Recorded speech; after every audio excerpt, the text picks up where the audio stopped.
Pemirsa, pendeportasian 103 warga negara Taiwan yang ditangkap di Tabanan karena penyalahgunaan izin tinggal dan dugaan kejahatan scamming hampir tuntas. Sebanyak 90 warga Taiwan sudah dideportasi oleh imigrasi dari Bali.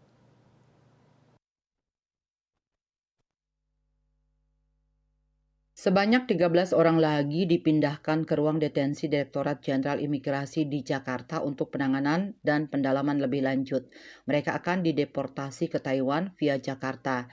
Dalam keterangan tertulis Kantor Wilayah Kementerian Hukum dan HAM, Kanwil Kemenkumham Bali, Jumat 5 Juli 2024, warga Taiwan yang dipulangkan merupakan mereka yang diamankan dalam operasi Bali Becik pada Rabu 26 Juni 2024. Operasi ini dipimpin oleh Direktorat Pengawasan dan Penindakan Keimigrasian, Ditjen Imigrasi dengan melibatkan seluruh unit pelaksana teknis UPT keimigrasian di lingkungan Kanwil Kemenkumham Bali.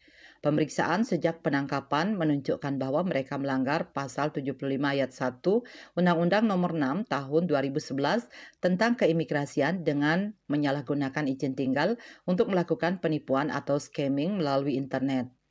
Kepala Kantor Wilayah Kementerian Hukum dan HAM Bali, Pramila Yunidar Pasaribu menyampaikan bahwa tindakan tegas pendeportasian dengan jumlah total 90 orang warga negara Taiwan dan 13 orang negara Taiwan lainnya telah dipindahkan dalam 6 hari terakhir ini, merupakan bentuk komitmen jajaran keimigrasian Bali, khususnya Rumah Detensi Imigrasi Denpasar. Pihaknya bersikap tegas terhadap WNA yang terbukti melanggar aturan keimigrasian.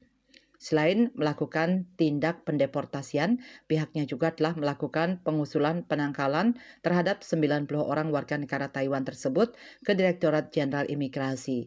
Miase Bali Post melaporkan.